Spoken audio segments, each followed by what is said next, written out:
Ladies and gentlemen, thank you for standing by. My name is Desiree, and I will be your conference operator today. At this time, I would like to welcome everyone to the Carpenter Technology's second quarter fiscal year earnings call.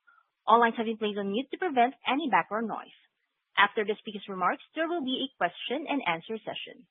If you would like to ask a question during this time, simply press star followed by the number 1 on your telephone keypad. If you would like to withdraw a question again, press the star 1. I would now like to turn the conference over to John Hewitt. You may begin. Thank you, operator.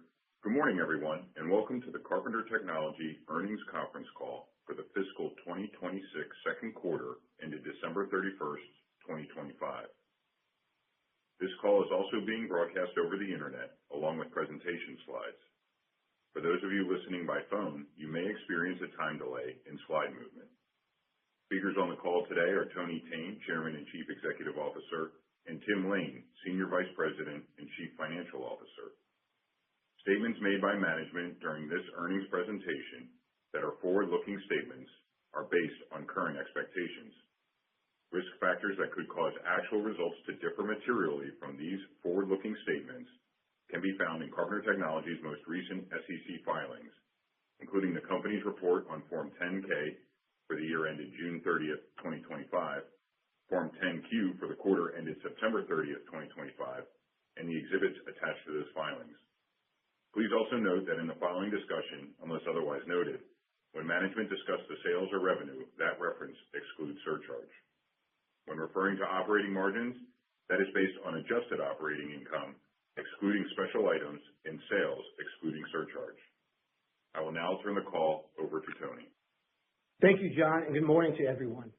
I will begin on slide 4 with a review of our safety performance. We ended the second quarter of fiscal year 2026 with a total case incident rate of 1.4. We saw improvement over the last quarter, and as a result of the actions in this area, I expect to see continued progress going forward. As always, we remain committed to our ultimate goal, a zero-injury workplace. Let's turn to slide 5 for an overview of our second quarter performance. The second quarter performance continued our earnings momentum and sets us up for a strong second half to fiscal year 2026. Let me highlight the 4 major takeaways for you. 1, record earnings. In the second quarter, we generated $155 million in operating income, exceeding our previous record set in the prior quarter. And it is a 31% increase over our second quarter of fiscal year 2025, another meaningful step up year over year. Our consistent earnings growth continues to be the result of our solid execution, strong market position, and unique capacity and capabilities. 2, expanding operating margins. The SAO segment continued to expand margins, reaching an adjusted operating margin of 33.1% in the quarter. This margin compares to 28.3% a year ago and 32% in the prior quarter. Keep in mind that there are lots of factors that impact what our operating margins can be in any given quarter, most notably the mix of our products. So going forward, we may see some quarters that are flat or slightly lower, but their overall trajectory is anticipated to continue upwards. With that being said, our current outlook calls for increasing SAO margins over the next 2 quarters of fiscal year 2026. As in the past, the positive trend will continue to be driven by increased productivity, product mix optimization, and pricing actions. As a result of the expanding margins, the SAO segment recorded $174.6 million in operating income, an increase of 29% year over year, and another all-time record for the segment. 3, strengthening market demand, especially in the aerospace and defense end-use market, as we continue to see strengthening demand signals in terms of OEM production and order intake rates. Our customers are keenly aware of these demand signals and are positioning themselves accordingly. In the quarter, bookings for the aerospace and defense end-use market increased 8% sequentially. However, it is important to note that defense submarket orders were down materially in the quarter, due to the government shutdown and uncertainty in terms of the defense budget. Most importantly, commercial aerospace bookings were up 23% sequentially. This is the fourth consecutive quarter of sequential order intake increases for the aerospace and defense end-use market. Seeing such strong bookings in a quarter that's usually quieter due to the holidays is a good indication of the accelerating demand for our materials. And four, pricing continues to be a tailwind. Given the strong demand outlook, our customers continue to be focused on securing their supply, and our pricing continues to increase. As evidence of this, we completed 3 additional long-term agreements with aerospace customers with significant price increases during the quarter. These long-term agreements represent good value for us and our customers as they look to secure their material needs going forward. Let's turn to slide 6 and have a closer look at second quarter sales and market dynamics. In the second quarter of fiscal year 2026, our total sales, excluding raw material surcharge, were up 8% over the second quarter of fiscal year 2025 and down 2% sequentially. Net sales were as we expected and the result of multiple factors, including available operating days and customer closure schedules, items which we see at every calendar year end and which I noted in last quarter's earnings call. As we enter our third quarter, these factors are not in play, and we expect a sequential increase in net sales. Let me briefly review some of the key markets, starting with aerospace and defense. Sales in the aerospace and defense end-use market were down 1% sequentially and up 15% year over year. While down modestly on a sequential basis, the aerospace and defense end-use market net sales represented our second best quarter on record, and activity with our aerospace and defense customers continues to increase. I will mention 2 important data points from the aerospace engine and structural submarkets. Order intake in the quarter for our aerospace engine materials was up 30% sequentially, signaling continued growing strength and demand. And very importantly, our aerospace structural customers are moving off the sidelines and ramping up order placement. Many of them recently placed their first large orders with us in several quarters and are already preparing their next round of orders, which they anticipate being larger and even more urgent. Moving on to the medical end-use market, our sales were down 7% sequentially and 22% compared to the prior year's second quarter. The decrease is isolated to certain titanium products for a specific set of medical distribution customers, and all within our PEP segment. Clearly, this has impacted the earnings of the much smaller PEP segment, but the impact is not material to total Carpenter Technology results and not material to our overall earnings outlook or our ability to deliver on such outlook. Outside of these distribution customers for titanium, we do see bright spots in other areas of the medical end-use market. Sales to our orthopedic and dental submarkets remain strong, both near an all-time record. Our advanced solutions, which are ultimately used to support improved patient outcomes and are critical to trends like minimally invasive surgeries, metal sensitivities, and robotics, remain highly valued by our customers. Shifting to the energy end-use market, sales were down 10% sequentially and up 19% year over year. As I've said many times, sales in the power generation submarket will fluctuate quarter to quarter due to the frequency of orders and our practice of strategically slotting them into our production process. Power generation demand continues to accelerate, driven primarily by the immense energy needs of data centers. We remain in close coordination with the power generation customers across multiple platform types and OEMs to plan for their future material needs. Altogether, we are operating in a strengthening demand environment across the high-value end-use markets that we believe will drive meaningful growth in both the near term and long term. Now, I will turn it over to Tim for the financial summary. Thanks, Tony. Good morning, everyone. I'll start on the income statement summary. Starting at the top, sales excluding surcharge increased 8% year over year on 5% higher volume. Sequentially, sales were down 2% on 4% higher volume. The improving productivity, product mix, and pricing are evident in our gross profit, which increased to $218.3 million in the current quarter, up slightly sequentially and up 23% from the same quarter last year.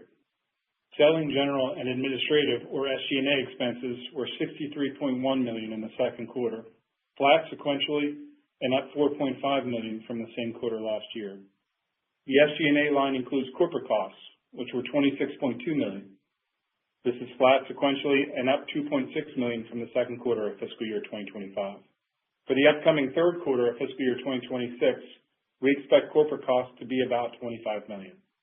Operating income was $155.2 million in the current quarter, which is 31% higher than our second quarter of fiscal year 2025 and up slightly from our recent first quarter. As Tony mentioned earlier, this represents another record quarterly operating income result, breaking the previous record set last quarter. Moving on to our effective tax rate, which was 19% in the current quarter. This quarter's effective tax rate was lower than anticipated, primarily due to discrete tax benefits associated with the exercise of certain equity awards in the current quarter. For the balance of the fiscal year, we expect the effective tax rate to be between 22 to 23%. For the full fiscal year 2026, the effective tax rate is expected to be on the low end of the full year guidance we previously provided of 21 to 23%. Finally, the adjusted earnings per diluted share was $2.33 for the quarter. The adjusted earnings per share excludes the impact of the debt refinancing we completed in the quarter. I'll talk about that shortly. Now turning to more detail on each of the segments, starting with our SAO results. Net sales excluding surcharge for the second quarter were $527.3 million. Compared to the same quarter last year, sales were up 10% on 5% higher volume, reflecting the impact of product mix optimization and pricing actions. Sequentially, sales were down 1% on 5% higher volume. We recognize there is a significant focus externally on our reported sales and volume each quarter, and ultimately the selling price per pound of our products, particularly in our SAO segment as an indicator of pricing changes. As we've stated before, the selling price per pound in any given quarter is highly dependent on the mix of products that we ship in any one quarter. As we saw this quarter, our product mix was influenced by the planned maintenance activities and holidays. As a result, and as expected given these dynamics, our reported net sales excluding surcharge per pound were down slightly sequentially and up year over year. Most importantly, SAO's adjusted operating margin continued to increase and in fact hit record levels, reaching 33.1% in adjusted operating margin. This marks the 16th consecutive quarter of margin expansion. As a result, SAO reported operating income of $174.6 million in the second quarter, a new all-time high for the segment.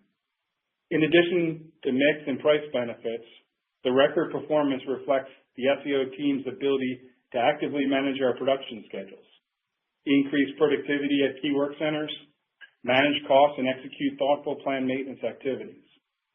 Looking ahead to our third quarter of fiscal year 2026, we anticipate SAO will generate operating income in the range of $195 million to $200 million. This implies a healthy 12 to 15% increase from SAO's second quarter record results. Now turning to slide 10 and our PEP segment results.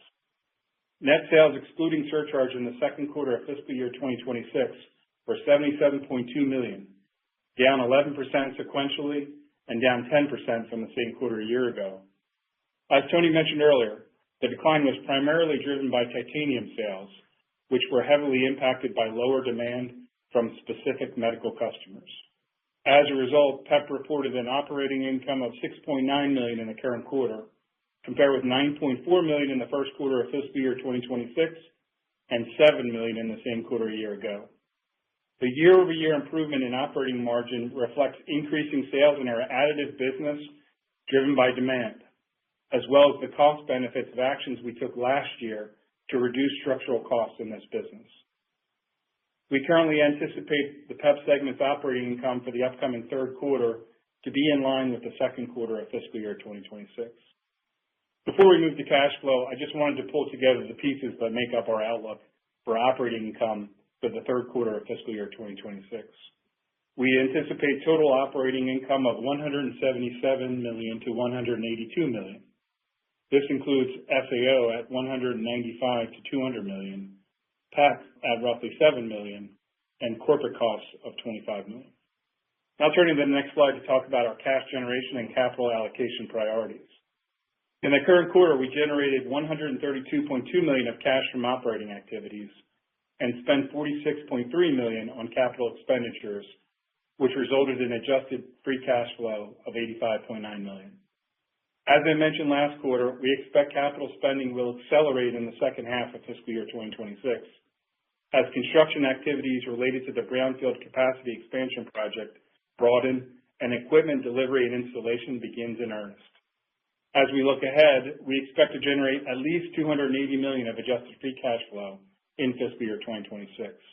Our free cash flow generation is important as it enables us to deploy a balanced capital allocation. As we've discussed before, our primary focus areas for capital deployment are investing cash in attractive and accretive growth projects and returning cash to shareholders.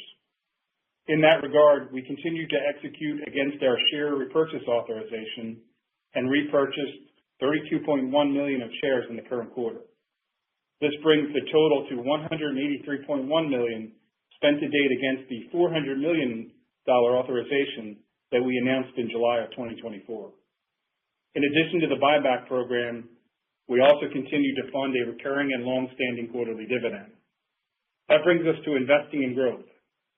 As noted, the brownfield expansion project construction activities are ongoing and rapidly progressing. The project is currently on budget and on schedule.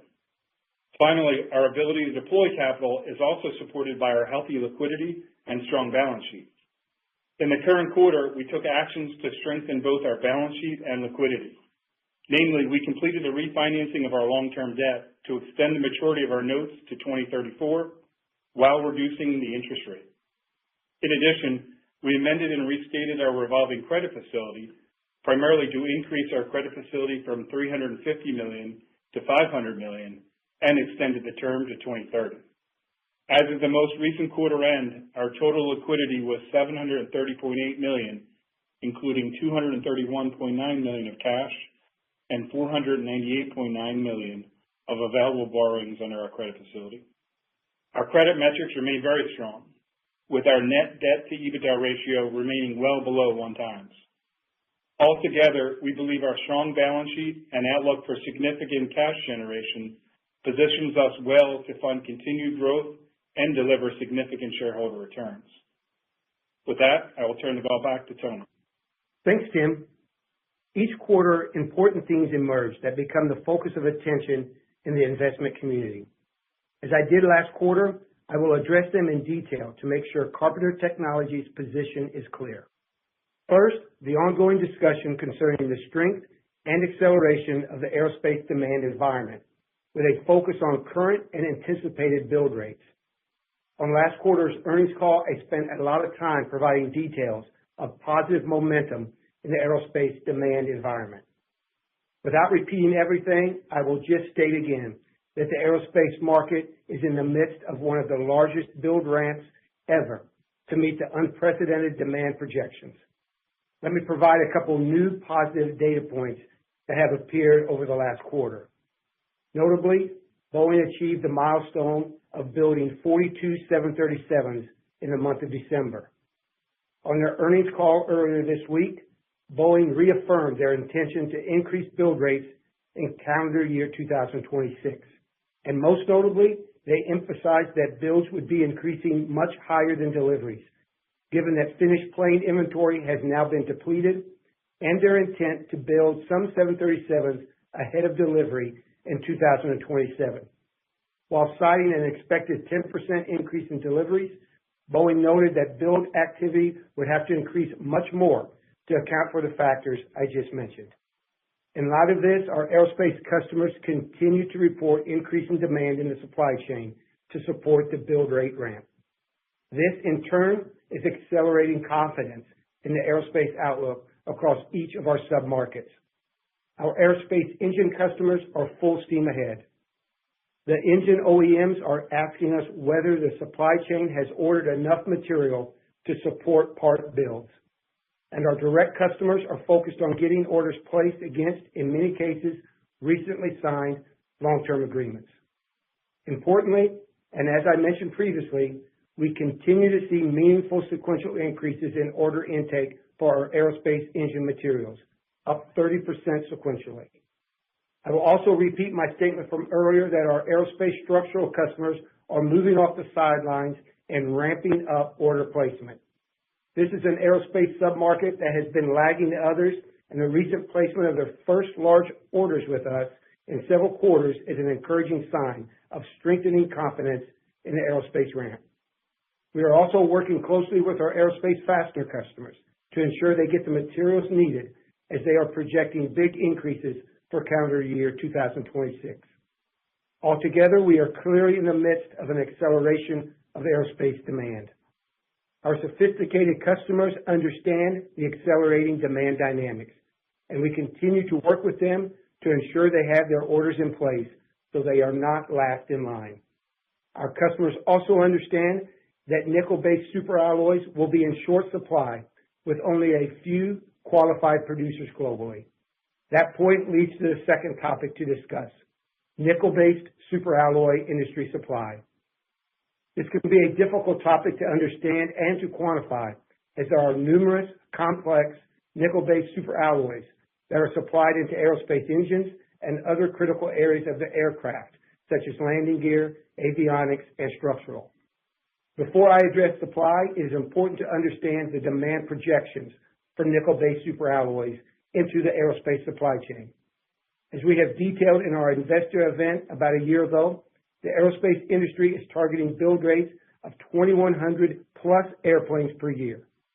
To put that into perspective, that is at least 30% higher than the pre-COVID high, calendar year 2019, when the industry was effectively sold out of nickel-based superalloys. But aerospace OEM demand is not the only area that competes for scarce nickel-based superalloys.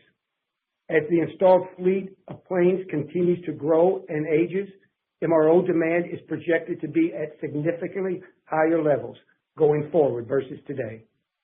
Defense demand is increasing rapidly, driven by the increased number of platforms and by the need of even more advanced capabilities, both of which mean higher demand for specialty materials solutions.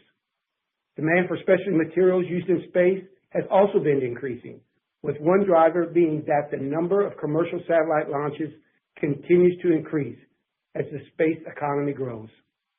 And lastly, power generation demand is increasing substantially. This has been widely discussed, with news articles on this topic nearly weekly, and it is driven by the need for power to support the growing data center build-out, as well as increasing needs from developing economies. It's important to include the power generation demand in this discussion because in many cases, it competes for time on the same assets used to produce aerospace nickel-based superalloys. Taking into consideration increasing demand from several areas, it becomes clear that macro trends support an accelerating explosion of demand for nickel-based superalloys. Now let's address the supply of these alloys. Since the pre-COVID year of 2019, there has been no meaningful increases in overall qualified nickel-based superalloy supply, other than from internal productivity improvements from the current suppliers. Since that time, Carpenter Technology has been the only company to formally announce any investment in capacity expansion in this specific area, as we did recently at our February 2025 investor update. For those who are unfamiliar, we are investing in a brownfield capacity expansion focused on primary melt, specifically a new vacuum induction melting furnace, which is a critical piece of equipment in the manufacturing process of high-purity specialty alloys. In total, this project plans to add 9,000 additional tons, roughly a 7% increase over our 2019 shipments. While this is meaningful to the financials of Carpenter Technology, it is not a meaningful increase for the industry. Remember, Carpenter Technology is one of three players participating in the high-end nickel-based alloy market, and we are only adding a modest 7% additional capacity versus our 2019 shipment levels only. Taking into consideration the significant projected increase in aerospace OEM builds, combined with the projected demand increases for aerospace MRO, defense, space, and power generation applications, our capacity increase may account for only a small single-digit percentage of the total projected supply-demand deficit. Of course, there could be other incremental capacity announcements on the horizon, given the demand environment, but they too will likely be minimal in terms of their impact on closing the projected gap in supply. Keep in mind, this type of capacity is highly specialized, difficult to operate, costly, and takes significant time to build, install, develop, and qualify. It is this persistent supply-demand gap that is driving the current pricing environment, particularly in the nickel-based superalloy market, and we don't see that changing materially. This leads to the third topic, nickel-based superalloy pricing. Similar to the aerospace demand environment topic, I also spent a lot of time providing details of our pricing and customer contractual arrangements on last quarter's earnings call. Again, all of that commentary still holds true. I will note again, to support our view of the pricing dynamic for our materials, that in the quarter we completed negotiations on 3 long-term agreements with aerospace customers with significant price increases. It is also important to note that in turn, our customers also benefit greatly as they are getting surety of supply of our products, which is highly valuable to them in an extraordinarily high demand environment. Final point on this topic. We have communicated publicly many times and state again today that we believe pricing actions will continue to be a positive tailwind into the future due to the supply-demand imbalance that exists today and that is expected to intensify in the future for nickel-based superalloys. Lastly, we continue to receive questions about our confidence in our earnings guidance. As you have come to understand, our earnings guidance philosophy is very structured and well thought out. We believe in establishing challenging targets that we have line of sight to achieving, with disciplined action plans in place. We have earned the reputation of achieving and exceeding our targets. At the start of fiscal year 2026, we projected operating income for the current fiscal year of $660 million to $700 million. Given the supply-demand dynamics I just covered and the visibility we have for the second half of the fiscal year 2026, we are raising our guidance to $680 million to $700 million. This range for fiscal year 2026 represents a 30 to 33% increase over our record fiscal year 2025 earnings. As you recall, we established fiscal year 2027 guidance of $765 million to $800 million almost a year ago, in February of 2025. At that time, we stated our belief that the targets for fiscal year 2026 and 2027 were the highest earnings growth trajectory among our industry peers, and we still believe that to be true. However, let me be clear. As this aerospace market continues to accelerate, our focus is not on achieving the fiscal year 2027 guidance. The focus is on exceeding that target. As we continue to fine-tune our outlook, I would expect in the next few quarters, we will be updating the fiscal year 2027 guidance, as well as adding longer-term annual guidance. Now let's turn to the final slide to summarize this great story. Let me close as I did last quarter with why I think Carpenter Technology is a compelling story for existing and potential shareholders. Let's take a look at the 3 major areas most important to shareholders. 1, we have an enviable market position in the industry. We're in the midst of a significant acceleration in demand, especially in the aerospace and defense end-use market. With accelerating build rates driving higher demand for our materials, a fundamental supply-demand imbalance in nickel-based superalloys will tighten even further. Our world-class collection of unique manufacturing assets and related capabilities are difficult, if not impossible, to replicate. Our leading capacity and capabilities are further differentiated by stringent qualifications necessary to supply advanced materials for aerospace and defense and other key end-use market applications. 2, we are committed to a balanced capital allocation approach.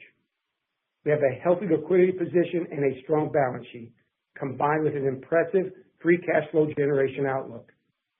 We are focused on returning cash to shareholders via a long-standing dividend and a robust share repurchase plan. In addition, our strong performance enables us to invest in highly accretive growth projects, like our recently announced brownfield expansion, that accelerates earnings growth but will not materially impact the nickel-based supply-demand imbalance. And three, we have delivered impressive financial results with a strong earnings outlook. We have just completed another record quarter of profitability, driven by significant margin expansion in our SAO segment. Our increased guidance for fiscal year 2026 implies a 30 to 33% increase over a record fiscal year 2025, and we are well on our way to achieving and even surpassing the earnings target for fiscal year 2027. I don't know of anyone in our industry who can say they have a stronger earnings outlook than Carpenter Technology.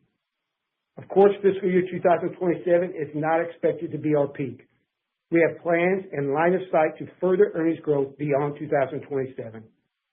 In summary, we believe Carpenter Technology checks every important shareholder criteria box. We have created significant shareholder value to date, but we are only at the beginning of this growth journey. The best is still to come. As always, we remain focused on supporting our customer needs, operational execution, and living our values as we drive to exceptional near-term and long-term performance. Thank you for your attention. I will now turn the call back to the operator.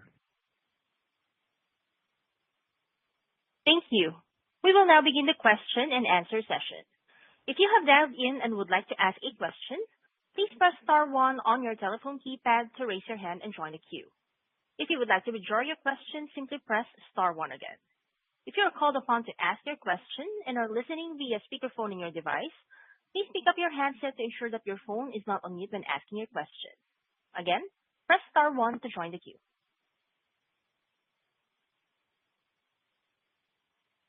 Our first question comes from the line of Gautam Khanna with TD Cowen. Your line is open. Yeah, thanks. Good morning, guys. I was wondering, Tony, if you could elaborate on how broad-based you're starting to see the airframe customers participate in ordering. And is this kind of Boeing-specific stuff where you were, previously experienced a bit of a destock post the strike over at Boeing? Hey, good morning, Gautam. Hope you're doing well. Yes, I think two really important points that I made in the prepared remarks. I will say at a high level across all of our aerospace submarkets, whether that be engine, fastener, structural, we're seeing increased activity with increasing forward demand. Specifically, though, in this quarter, the two things that stood out the most are that you had engine orders continuing to increase sequentially, 30% this quarter. That's significant. Maybe you could argue even more significant is what our structural customers did in the quarter. And you rightly said, Gautam, the impact of Boeing really put them on the sidelines. Prior to those issues, they had been probably the top submarket in terms of ordering quantity. So they had a lot of inventory. To see them now come off the sidelines, and two things, not only one, place some significant orders, but then immediately come back to us and say, there's more coming, and they're going to be bigger and more urgent. That's a big positive sign. And I would agree with you that, at least on the structural side, that was primarily driven by the confidence in Boeing, not just in what they believe they can do, but what they've actually achieved in this last month. Okay, that's very helpful. And you mentioned the defense submarket saw a bit of a government shutdown impact.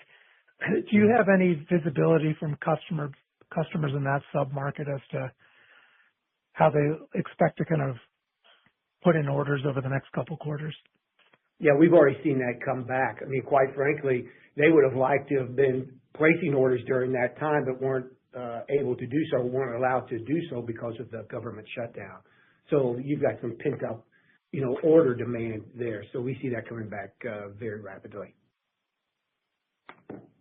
Okay, and last one for me, just on you mentioned the mix in the quarter itself. So the basic message, I think, is that overall pricing saw no reduction. This is purely a mix dynamic. Pricing still trending, as you've said, for the last couple of years, higher for longer. Is that right? Well, it's 100% right. Maybe if you allow me to speak more about this, this is something that we've talked about a lot. In fact, we signaled this on the last call where we said, based on some of the planned maintenance that we're going to do, specifically in some of the testing equipment at the back end, that a lot of the higher priced aerospace needs to go through, that would impact that. All right. So I've talked about that quite a bit. And I think that if there's some belief that a small sequential price decline, which we've said could happen multiple times, is somehow a red flag, I don't think you could be any more wrong than that. I mean, we just talked about it, Gotham. Aerospace only bookings up 23%. Aerospace engine bookings up 30%. Just completed 3 aerospace engine LTAs at substantial price increases. I can tell you very clearly, we did not discount premium aerospace products in the quarter. There's absolutely no reason to do so. And I've repeated this many, many times, and we said it probably several times over the last year, that we see pricing actions continue to be a positive tailwind for us going forward. And I would just say, quite frankly, this should be obvious due to the supply-demand imbalance that exists today, and that's only expected to intensify. So there is no issue with what happened in this quarter in terms of a slight, price per pound decrease, and you'll see that continuing to go up over the next several quarters. Hopefully that's helpful. Very much so. Thank you, Tony. Thank you, sir. Our next question comes from the line of Scott Deuschle with Deutsche Bank. Your line is open. Hey, good morning. Tony, I'm going to take a shot at a question I'm not sure if you'll be able to answer, but for the aerospace LTAs that have renewed over the last 6 months, can you say whether the average price increase is more or less than 30%? Scott, I think you already know the answer to that. I mean, these are substantial price increases going forward. 30% is not substantial. And these are post-COVID LTAs? There have been 1 or 2 that are longer, that were signed prior to COVID, but primarily these are ones that have come due again since that time. Yes. Okay. And 30% is not substantial for those. I agree with you. Okay. Tony, just to deliver this strong SAO guide for the third quarter, should we expect volume, price per pound, and EBIT per pound to all move up sequentially? Yeah, Scott, I would say yes to that. I don't manage at that level of detail. Like, I know I am setting on a gold mine here, right? Doing something that very few people in the world can do. So I'm going to supply all of those customers to the best of our ability to maximize their profitability. If 1 quarter my margin goes down a 0.5 percentage point, Scott, that's not an issue, right? The overall trajectory is going forward. And I think we get very hung up with this fact of quarter over quarter, you have some of these small movements, basically because you've got a complex production system that's making 1,000 different types of alloys in any 1 quarter, right? So I wouldn't get so hung up on slight movements to that quarter over quarter. I will say year over year, absolutely, you will see increases in price per pound and earnings per pound. There is no doubt. It's impossible for us not to deliver that based on the overall market dynamics going forward. Does that make sense? Okay, thank you. Absolutely. And just last question, the medical distribution channel, is there any real sizable revenue left in that channel that you're shipping this past quarter? Or I'm just trying to think, is there still downward pressure potential there, or is it basically completely bottomed out and near zero? Well, I can tell you that the good news in January, from a booking standpoint, that we saw that specific area come back and have the highest order intake than it had of any month in 2025. So that would suggest that I agree that, yes, you're right, that it's probably hit the bottom. And I think the big piece here is that's very impactful to the PEP segment. As you well know, Scott, you cover us very closely. It's not material to overall Carpenter, and it doesn't impact what I say about my guidance whatsoever. I want to see that bounce up, and I think when it does here in the next couple of quarters, it'll be a tailwind for us. But it's not something I rely on to hit my guidance numbers. Thank you. Thank you. Next question comes from the line of Josh Sullivan with Jones Trading. Your line is open. Hey, good morning. Good morning, Josh. Tony, you made an interesting comment there. You said jet engine OEMs are asking you if their own supply chains have ordered enough materials to meet projected build rates. But you kind of left us on a cliffhanger there. What was your answer? And I guess how are those conversations, translating to the expectations of their suppliers? Well, I mean, the answer can be different depending on the customer. I would say that in many cases, our answer to that is no, they're not ordering quick enough. There needs to be more orders in the system based on the demand or the build rate that you want to achieve. So I would say, and that's a positive thing for me to say, is that there needs to be more orders to hit this build rate projection that's out there. We just talked about specifically on the structural side, their hesitation to place orders and wanting to see more and more evidence of prolonged performance from the airframers, specifically Boeing. You're starting to see that. So you see them now coming off the sidelines. I said that phrase several times now, and placing large orders. So I've talked about this, Scott, more than once, about there is not going to be a gradual increase in orders. You're seeing it now, and then you're going to see a significant hockey stick. That's the way it's happened in the past. I believe that's the way it'll happen again this time. And I think the structural customers, with the activity they had in this last quarter, is one of the leading indicators to that. And actually, that dovetails nicely into just the conversation on the long-term agreements you highlighted. What's your calculus or your mindset on committing to those versus leaving spot capacity open, as you've talked about in the past? How you've got the golden goose. Just curious on your thoughts there. Well, that's another. This. The words matter to me. I don't have spot pricing, right? I don't have a generic alloy sitting on the shelf waiting for the highest bidder to come get, right? My LTAs are based on a mutual beneficial relationship with my customers. You have a lot of volume, I'm going to give you surety of supply. So I'm not here trying to be the riverboat gambler, trying to say, let's keep it all, speculative. That's not what I'm trying to do. But I do understand the value of my product, as do my customers. So when there's that beneficial relationship to say, let's enter into an LTA with increasing prices, that's good for both of us. So I think, Josh, you know this. I'm not sitting on the sidelines waiting for somebody to bid on my products. I'm pretty sure that's not what you were trying to allude to anyway. No, I was just curious in the long term. And I guess just relatedly, just outside of aerospace, are you seeing more interest in those types of relationships as you talk about IGT and some of those other markets? Are you seeing similar levels of interest? Absolutely. The capacity might not be there. Okay. Absolutely. Primarily on the power generation side, because as you well know, in many cases they use the same assets. But we also see some of that on the medical side as well, primarily on the FAO business, because there's times that there can be overlap on some of the production assets between some of those alloys.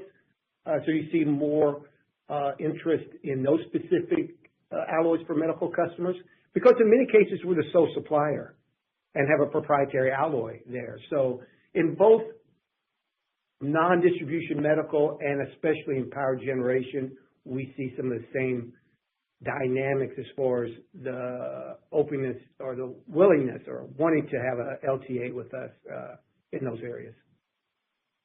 Great. Thank you for the time. Thank you. Next question comes from the line of Bennett Moore with JP Morgan. Your line is open. Good morning, Tony and Tim. Congrats on yet another impressive quarter. Yeah, thank you.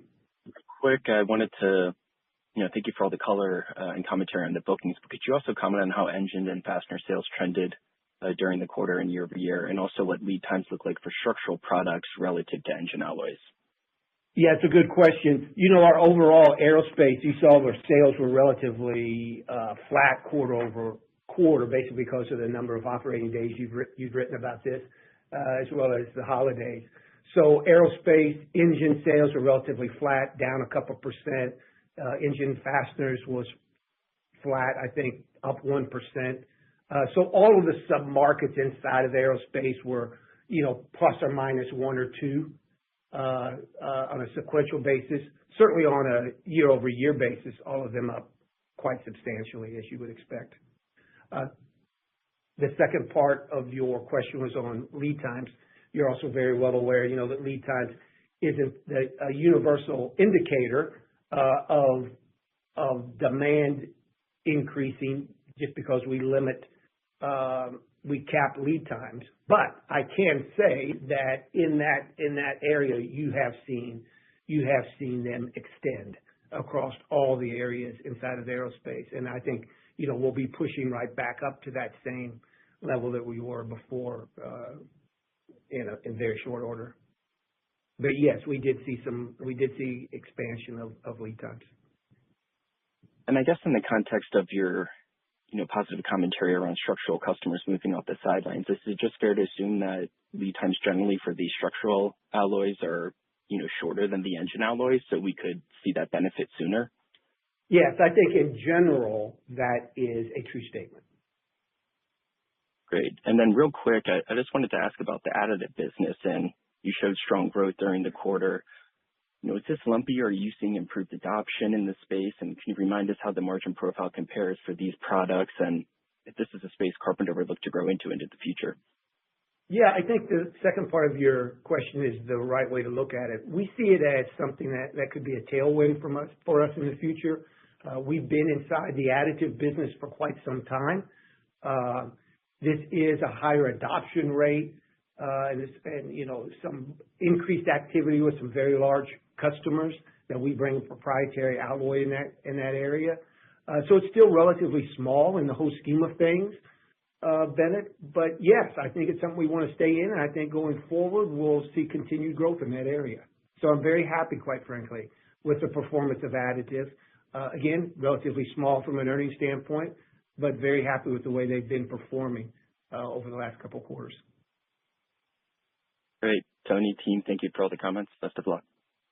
Thank you, sir. Next question comes from the line of Andre Madrid with BTIG. Your line is open. Hey, good morning. Good morning, sir. As we look at the LTAs signed in the quarter, are any of these first-time customers on an LTA basis? And, how should we expect the mix of LTAs to trend in the quarters and years to come? Well, it's going to be. There's not a trend. They're all at different times. It seems like we're always working on some type of LTA. And to answer the first part of your question, these are longer term customers, so not new. Got it.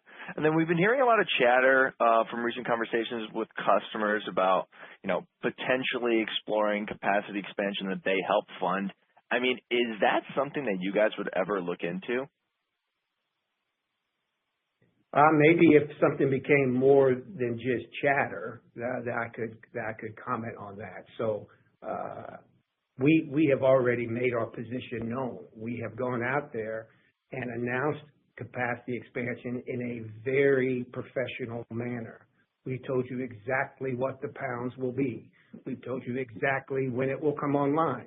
We've told you exactly what the equipment will be, and we've told you exactly what the impact will be, not only to Carpenter Technology's financials, but the overall supply-demand dynamic. So we've been very, very clear and professional on what that would be. So we've told you already how we would react, and we were able and willing to fund that 100% ourselves. Got it. That's clear. And then if I could sneak one more in, I mean, can you just maybe break down a little more clearly where the orders are exactly coming from? I mean, jet engine versus airframe, OEM versus MRO. Like, is there a split that you can provide? Well, I mean, orders are up across the board. I mean, I give you a couple of examples. Engines were up 30%. That's significant, right? So, I mean, we have order intake increasing across all of the sub-markets. The one I called out, from a sales standpoint, you obviously saw a bit of a dip in defense from a sales standpoint, but now you see orders, I think will start picking back up again. So, we have order intake increase across all of the markets. And again, Andre, that shouldn't be a surprise. Look what you have out there. Look what Boeing and Airbus and MRO and what all that is doing. That's increasing significantly. Of course, orders are going to have to increase also. Yeah, no, I agree completely, and yeah. I see it. So I appreciate the color, yeah. Tony. I'll hop back in. Thanks. All right. Thank you, sir. And our last question comes from the line of Phil Gibbs with KeyBanc Capital Markets. Your line is open. Hey, good morning. Hey, Phil. Good morning. Tim, can you give us a review of the CapEx this year again, just in terms of how much you expect to spend overall and how much of that is going to the new project and how much carries over into fiscal 27? Yeah, Phil, I'll break that into pieces and then you can follow up if you want to. The full year guidance for total CapEx was $300 to $315 million. That includes the $175 to $185 million for the brownfield capacity expansion. I also said that, given where we are, we spent about a little over $80 million through the first half. We said that we expect brownfield capacity expansion spending to increase pretty rapidly in the second half as activity ramps up. There's a fair amount of assumptions there. Look, it's a big capital project, complex. The timing of those capital expenditures may vary. I mean, we're making assumptions about progress payments, when the equipment gets delivered, payment terms.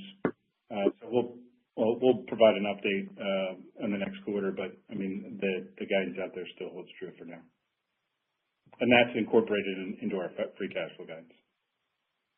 Thank you. And Tony, any of the LTAs that you signed, have they been with power gen manufacturers at all?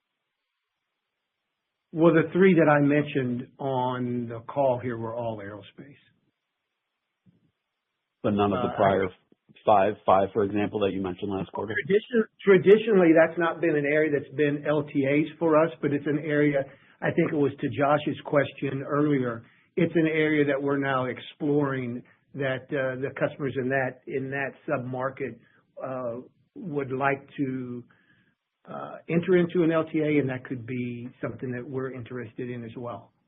But traditionally, that has not been for us because of the size has been relatively small to the rest of the business. It's becoming obviously much bigger now.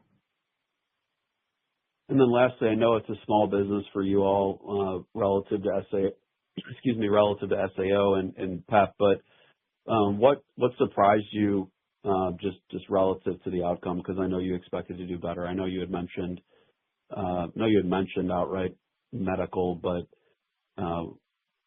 usually you have pretty good visibility within a given quarter. So you mean you're speaking specifically of that submarket inside of medical? Oh, I'm just saying in general for the segment, I know you expected to do better a few months ago, and you usually have very good interquarter visibility. Yeah. So I'm just saying kind of what surprised you. Yeah, in the PEP segment. Correct? Yes. Yeah. I mean, listen, I think that's a fair question. I think we do usually have pretty good visibility. This one on medical distribution, quite frankly, has been a little elusive for us to get a handle around that, quite frankly. I think that's a fair comment. But a good point is that, the order intake for that specific sub-market was the highest in January it had been in any month in 2025. So, Phil, I'm hoping that on that for the PEP segment, that's hit the bottom. But as you can see with our guidance, we're still remaining fairly cautious in that area. And as you said, again, doesn't impact our overall guidance, but it's important to us to do the best we can as far as forecasting what we think PEP can do as well. So a little bit of conservatism maybe, or a little bit of let's wait and see to make sure we can get it. Thank you so much. Yeah, thanks, Phil. That concludes the question and answer session. I would like to turn the call back over to John Hewitt for closing remarks. Thank you, operator, and thank you everyone for joining us today for our fiscal year 2026 second quarter conference call. Have a great rest of your day. Ladies and gentlemen, that concludes today's call. Thank you all for joining in. You may now disconnect.